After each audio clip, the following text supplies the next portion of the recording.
চেষ্টা করুন।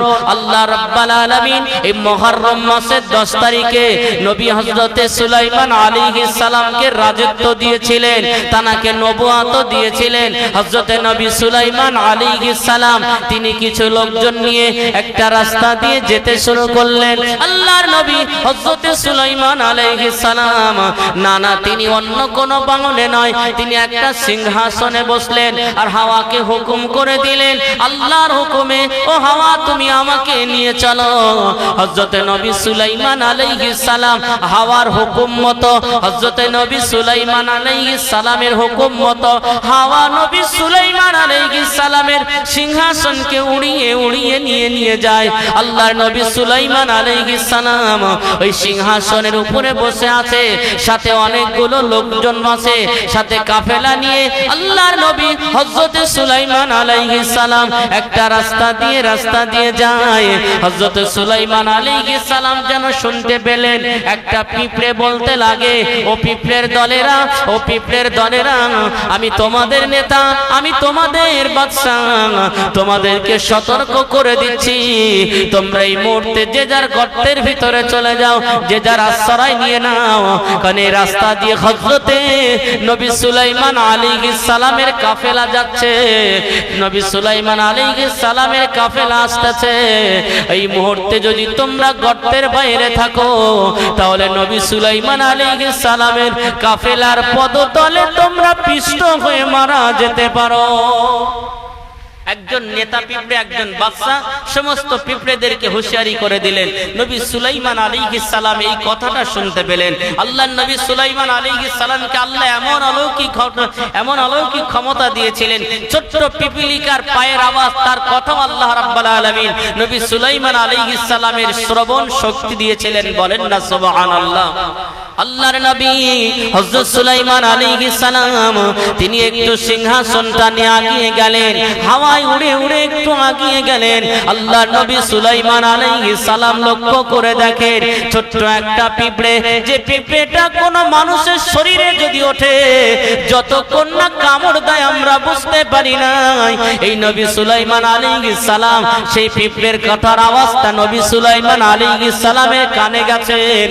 আল্লাহর নবী সুলাইমান আলাইহিস সালাম পিঁপড়াকে জিজ্ঞাসা করলেন, ও পিঁপড়াদের সর্দার, পিঁপড়াদের নেতা, তুমি কি মনে করছো আমি কি জালিম? আমাদের কি জালিম মনে হয় যে আমরা তোমাদেরকে জুলুম করে মেরে দেব?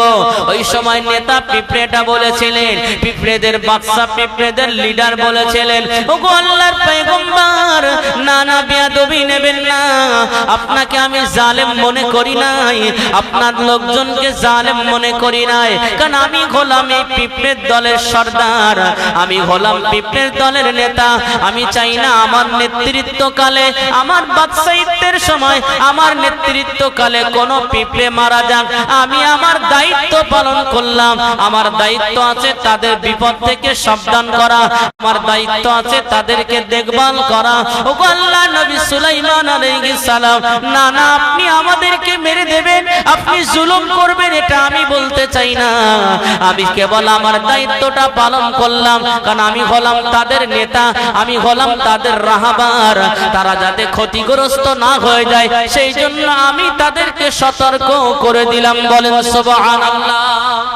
ছোট্ট একটা পিঁপড়ে তাকে বাদশাহিত্ব দিয়েছেন, তাকে নেতা বানিয়েছেন, তার কত দায়িত্ব দেখেন। সে একটা ছোট্ট পিঁপড়ে হওয়ার পরে আর বাকি পিঁপড়েগুলো যাতে পদতলে পিষ্ট না হয়ে মারা যায় তাদেরকে সতর্ক করে তাদের জাস্ট সেই ঘরের ভিতরে তাদের যেতে বললেন।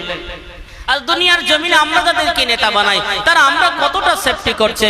কিয়ামতের ময়দানে রাসূলুল্লাহ বললেন, যারা নেতা হওয়ার পরে, ক্ষমতা পাওয়ার পরে সঠিক ব্যবহার করবে আল্লাহ রাব্বুল আলামিন তাদেরকে বিনা হিসেবে দয়ার জান্নাত দেবেন। জোরে বলেন না সুবহানাল্লাহ। আর যারা নেতৃত্ব পাওয়ার পরে সঠিক বিচার করতে পারবেন না, আপনি নেতা হয়েছেন, আপনি খলিফা বানিয়েছেন, নেতা হয়েছেন, আপনাকে নেতা বানানো হয়েছে, আপনার পাশের পাড়ায় একজন অসুস্থ আছে, আপনি দেখতে গেলেন না, এসি করে শুয়ে আছেন, আপনি বিনা হিসেবে জান্নাতে নয় জাহান্নামায় যাওয়ার জন্য প্রস্তুত থাকেন।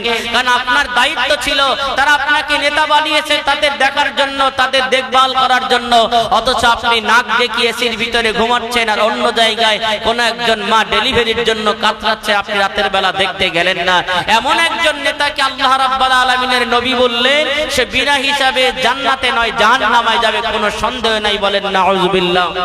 এ জামান যুবকেরা, ছোট্ট একটা পিঁপড়ে তার দায়িত্ব দেখেন, আর আমরা মানুষের নেতা, আমরা যাদেরকে নেতা বানাই তাদের দায়িত্বের দিকে ফলো করেন। আপনি 3 দিন খাওয়া নেই, আপনার খাওয়া নেই, আপনাকে দেখার লোক নাই, কিন্তু ছোট্ট একটা পিঁপড়া কত বড় দায়িত্ব পালন করলেন। হযরত নবী সুলাইমান আলাইহিস সালাম পিঁপড়ের এই দায়িত্ববোধ দেখে অবাক হয়ে গেলেন। আল্লাহ নবী সুলাইমান আলাইহিস সালাম পিঁপড়ের দায়িত্ববোধ দেখে অত্যন্ত খুশি হয়ে গেলেন। হযরত নবী সুলাইমান আলাইহিস সালাম ওখান থেকে দলবল নিয়ে একটু আগে চলে গেলেন। আল্লাহর নবী হযরত সুলাইমান আলাইহিস সালাম একটা ময়দানে গিয়ে তার কাফেলাগুলো বেঁধে নিলেন, তার কাফেলাগুলো দাঁড় করিয়ে দিলেন। আল্লাহর নবীর কাফেলার ভিতরে যতগুলো মানুষ ছিল সবাইকে খাবার দেওয়ার জন্য আল্লাহর নবী সুলাইমান আলাইহিস সালাম সুন্দর খাবার বন্ধ ব্যবস্থা করলেন। হযরত নবী সুলাইমান আলাইহিস সালাম সবার কাছে খাবার পরিবেশন করে দিলেন, সবার কাছে খাবার পৌঁছে দিলেন। সমস্ত মানুষেরা নবী সুলাইমান আলাইহিস সালামের কাফেলার যতগুলো মানুষ আছে সকলেই খাওয়ার সময় বলেছিলেন বিসমিল্লাহি ওয়া আলা বারাকাতিল্লাহ। এই খবরটি আওয়াজটা আল্লাহর নবী সুলাইমান আলাইহিস সালাম তাদেরকে যখন দোয়াটা পড়িয়ে দিলেন, বিসমিল্লাহটা পড়িয়ে দিলেন, খানা শুরু করলেন। এদিকে পিঁপড়ের দলেরা খাওয়ার সময় আল্লাহর নবী সুলাইমান আলাইহিস সালাম হাড় গোড়গুলো যে কোনো রেখে দিয়ে চলে যাচ্ছিলেন।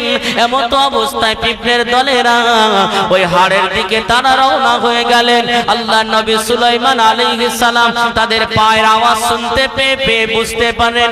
আল্লাহর নবী সুলাইমান আলাইহিস সালাম তাদের পায়ের আওয়াজ পেয়ে একটু ঘুরে আসলেন। আল্লাহর নবী সুলাইমান আলাইহিস সালাম দেখেন তারা যে হাড়গুলো ফেলে দিয়েছিলেন, গোশতগুলো খেয়ে নিয়ে হাড়গুলো ফেলে দিয়েছিলেন, ওই পিঁপড়ের দলেরা সেই হাড়গুলো খাওয়া শুরু করবেন। তাদের নেতা, তাদের লিডার ওই সময় সমস্ত পিঁপড়েদেরকে বলেছিলেন, ও পিঁপড়ের দলেরা তোমরা খাওয়ার সময় বিসমিল্লাহ বলো। নেতা যখন বিসমিল্লাহ বললেন, সমস্ত পিঁপড়ের সর্দার যখন বিসমিল্লাহ বললেন, সমস্ত পিঁপড়েরা খাওয়ার পূর্বে তারাও বিসমিল্লাহি ওয়া আলা বারাকাতিল্লাহ বলে নিলেন। বলেন সুবহানাল্লাহ। হযরত নবী সুলাইমান আলাইহিস সালাম অবাক হয়ে গেলেন। আল্লাহর নবী সুলাইমান আলাইহিস সালাম আবারও সিংহাসনটা ঘুরিয়ে নিয়ে ওই পিঁপড়ের কাছে চলে গেলেন। আল্লাহর নবী সুলাইমান আলাইহিস সালাম পিঁপড়েকে জিজ্ঞাসা করলেন, ও আল্লাহর মাখলুক, আমরা যে বিসমিল্লাহ বললাম, ইতিপূর্বে তো তোমাদেরকে বিসমিল্লাহ বলতে শোনা যায়নি। ওই সময় পিঁপড়ের দলেরা বলেছিলেন, পিঁপড়ের সর্দার বলেছিলেন, আপনারা খাওয়ার পূর্বে বিসমিল্লাহ বলে নিয়েছিলেন, বলেছেন আপনারা তো আল্লাহর সৃষ্টি জীব, আমরাও আল্লাহর সৃষ্টি জীব, আমরাও আল্লাহর মাখলুক, সুতরাং আমরা কি কেন পারবো না খাওয়ার শুরুয়াতে আল্লাহর নাম নিতে? সেই জন্য আপনাদের দেখা দেখি আমরাও খাওয়ার শুরুতে বিসমিল্লাহ বলে নিলাম। বলেন সুবহানাল্লাহ। ওই জন্য তো আল্লাহ রাব্বুল আলামিন সূরা নামালের ভিতরে, নামাল মানে হলো পিঁপড়ে, এখানে ডাবল বিসমিল্লাহ দিয়েছে, ইন্নাহু মিন সুলাইমান ওয়া ইন্নাহু বিসমিল্লাহির রহমানির রহিম। পিঁপড়েরা বলছে নবী সুলাইমান আলাইহিস সালাম যদি খাওয়ার সময় বিসমিল্লাহ বলতে পারে, তিনিও তো রবের সৃষ্টি একজন বান্দা, সুতরাং আমরা রবের সৃষ্টি একজন মাখলুক, আমরাও কেন বিসমিল্লাহ বলবো না? নবী সুলাইমান আলাইহিস সালামের দেখা দেখি পিঁপড়েরাও খাওয়ার সময় বিসমিল্লাহ বলে শুরু করেন। জোরে বলেন না সুবহানাল্লাহ, একটু জোরে হবে না সুবহানাল্লাহ? নারে তাকবীর। ছোট্ট পিপিলিকা তারাও নবীদের কাছ থেকে শিক্ষা নিয়েছেন। আর আমরা তো মানব, আল্লাহ আমাদেরকে শ্রেষ্ঠ মানুষ হিসেবে বানিয়েছে, আমাদেরকে মস্তিষ্ক দিয়েছে, আমাদের আকল, বিবেক, বুদ্ধি সব দিয়েছে। তারপরে আমরা মহান রব যে আমাদের আছেন, মহান রব যে আমাদের সৃষ্টিকর্তা, এই কথা আমরা ভুলে গেছি। ঠিক কিনা ভুল বলেন? যদি ভুলে না যেতাম আজ আমাদের নামাজ ছেড়ে যায় কেন জানেন? সকাল হলে ফজরের আজান হয়, অনেক মানুষ ফজরের আজানের অপেক্ষায় থাকে। আমি দেখেছি আপনাদের তেঁতুলবেড়ি এলাকার লোক, বহুত লোক ডাবের ব্যবসা করে, ঠিক কিনা ভুল বলেন? বহুত লোক ডাবের ব্যবসা করে। পাগলারহাট বাজারে যে মসজিদ আছে দেখেছেন অনেকে যারা ওইদিকে যান, আমি তো মসজিদেই থাকি, দেখি অনেক লোক ওখানে গিয়ে নামাজ পড়ে। প্রায় লোকের জিজ্ঞাসা করি, কিছু লোকের জিজ্ঞাসা করি, চাচা আপনার বাড়ি কোথায়? যে আমি তেঁতুলবেড়ি থেকে আসতেছি। অনেক মানুষ তেঁতুলবেড়ির মানুষ ডাব বিক্রি করে, তাহলে কত ভোরে তারা বার হয় সেখানে গিয়ে ফজরের নামাজ আদায় করে। ওই ব্যক্তিটা কি জন্য কলকাতা যাচ্ছে অত কষ্ট করে? দুটো রুজির জন্য, ঠিক কিনা ভুল বলেন? দুটো রুজির জন্য। এ জওয়ান যুবকেরা, আজ মানুষ কষ্ট করে এই তেঁতুলবেড়ি থেকে ডাব নিয়ে কলকাতার বুকে বেচতে যায়, কলকাতার বুকে বিক্রয় করে। একটাই কারণে, তারও একটা রুজির ব্যাপার আছে। তার ঘরে সন্তান আছে, মা আছে, বিবি আছে, বাচ্চা আছে। তাদের মুখে দুটো দুবেলা অন্ন জোগাড়ের জন্য এত কষ্ট করে ভোরবেলা সাইকেল নিয়ে ডাব নিয়ে চলে যায়। অথচ আল্লাহ রাব্বুল আলামিন বললেন, এর ভিতরে অনেক মানুষ আল্লাহর হুকুম পালন করেন, অনেক মানুষ পালন না করে চলে যায়। আল্লাহ বললেন, আল্লাহু খায়রুর রাযিকিন, আমি আল্লাহ হলাম উত্তম রিজিক দাতা। এ কথা আমরা মানি না? মানি না? মানি। আল্লাহ যে রিজিক দাতা মানেন না? মানেন না? তাহলে যদি আল্লাহ যে রিজিক দাতা এ কথা যদি আমরা মানি, তাহলে ফজরের নামাজ না পড়ে আমরা কাজে চলে যাই, ফজরের নামাজ না পড়ে আমরা শুয়ে থাকি, ঘুমিয়ে থাকি। আল্লাহর রাসূল বললেন, রিজিক যদি তোমরা বরকত করতে চাও, রিজিক যদি বাড়াতে চাও, তাহলে ফজরের নামাজ আদায় করো এবং আত্মীয় স্বজনদেরকে আহ্বান করো, মেহমানদারি করো, দান সাদকা করো। আল্লাহ রাব্বুল আলামিন তোমাদের হায়াতে বরকত দেবেন, রিজিকেও বরকত দেবেন। বলেন না সুবহানাল্লাহ? এই যে প্রথমে একটা কথা বলেছিলাম, হাইয়া আলাস সালাহ, এটা শর্টে বুঝিয়ে দিয়ে অন্য লাইনে আসবো। হাইয়া আলাল ফালাহ, আল্লাহ বললেন বান্দা নামাজে এসো, এর ভিতরে কামিয়াব আছে। আজও পর্যন্ত বোঝার চেষ্টা করেছি কামিয়াবটা কোথায় আছে, বোঝার চেষ্টা করেছি, কেউ করিনি। ওই জন্য নামাজে মজা পাইনি। ওই জন্য নামাজ পড়ার পরেও মানুষ সিটিংবাজি করে, নামাজ পড়ার পরেও একদল নামাজি সুদ খায়।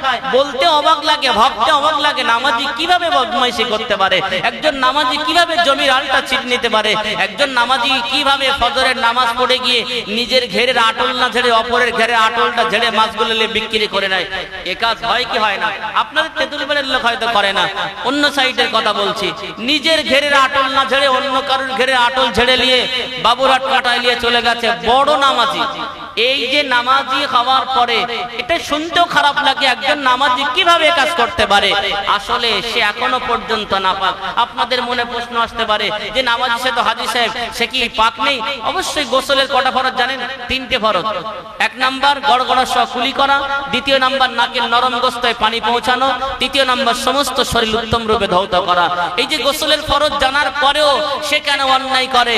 নিঃসন্দেহে নাপাক বলে তার দ্বারা এই অন্যায়টা হয়। সঠিক, কারণ আল্লাহর কোরআন বললেন, ইন্নাস সালাতা তানহা আনিল ফাহশাই ওয়াল মুনকার, নিশ্চয়ই নামাজিরা কখনো খারাপ হতে পারে না। তাহলে ওই নামাজি নামাজ পড়ে কেন অপরের ঘেরের আটল ঝেড়ে বাবুরহাটের কাঁটায় নিয়ে চলে গেল? তাহলে এর ভিতরে ঘাবলা আছে না নাই? কথা বুঝতে পারছেন? ওয়াজ বুঝতে পারছেন নাকি শুধু শুনছেন? যদি বুঝতে না, হ্যাঁ আস্তে আস্তে আমি তো বলছি। যাই হোক, মোটামুটি ঘটনা বলতে বললে চলে যাব, কিন্তু কোনো অসুবিধা। একটা জিনিস শেখার বিষয় আছে, একটা জিনিস শেখার বিষয়। এখান থেকে যদি আমরা কিছু নিতে পারি আমাদের ফায়দা হবে। আল্লাহ রসুল বললেন, এই যে আমরা ফরজ নামাজ পড়ি, ফরজ নামাজের সালাম ফেরানোর পরে আল্লাহ রসুল বললেন, কেউ যদি আয়াতুল কুরসি পড়ে ওই ব্যক্তিটা জান্নাতি জান্নাতি জান্নাতি। বলেন না সুবহানাল্লাহ? ওই ব্যক্তিটার সঙ্গে, ওই ব্যক্তিটার সাথে জান্নাতের একটাই জিনিস পার্থক্য, জান্নাতের বাদী হয়ে দাঁড়িয়ে আছে তার মৃত্যু। কারণ ওই ব্যক্তিটা মৃত্যুবরণ করার পরে পরেই আল্লাহ রাব্বুল আলামিন তাকে জান্নাত দেবেন। বলেন না সুবহানাল্লাহ? এ জওয়ান যুবকেরা, মনে করুন আপনাদের তেঁতুলবেড়ি এলাকার মানুষেরা একজন মেয়ের বাবা মেয়ে বিয়ে দেবে। একটা মেয়ের বিয়ে হচ্ছে, মেয়ের বাপ যদি পারক হয়, মেয়ের বাপ যদি অর্থশালী সম্পদশালী হয়, তাহলে ছেলের বাপ ওখান থেকে বরযাত্রী 100 থেকে 200 আসে।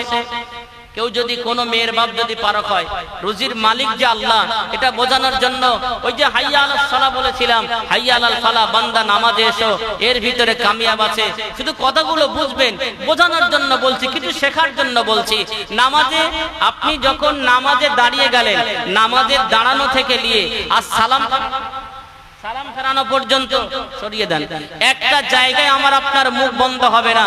যদি মুখ বন্ধ থাকে তাহলে ভাববেন ওই ব্যক্তিটা কিছু জানে না। শুধু ইমাম সাহেবের পিছনে যখন নামাজ পড়বেন তখনই সূরা কিরাত পড়বেন না, বাকি সব টাইমে আপনাকে সব কিছু বলতে হবে।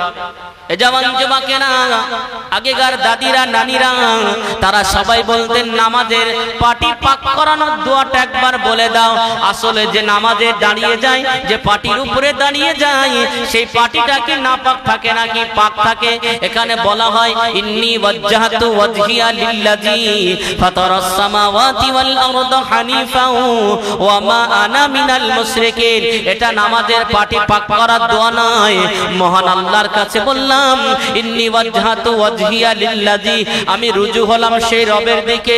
কোন রবের দিকে? আমি নামাজের পাটি দাঁড়িয়ে যখন বললাম ইন্নী ওয়াজ্জাহতু ওয়াজহিয়া লিল্লাযী, আমি রুজু হলাম, আমার সব কিছুকে সবরদ্ধ করে দিলাম সেই রবের দিকে। কোন রবের দিকে? ফাতারাস সামাওয়াতি ওয়াল আরদ, যিনি আসমান বানিয়েছেন, যিনি পৃথিবী বানিয়েছেন, আমি সেই রবের দিকে আমার সব কিছু সবরদ্ধ করে দিলাম। ওয়া মা আনা মিনাল মুশরিকিন, আমি কোন মুশরিকদের অন্তর্ভুক্ত নই।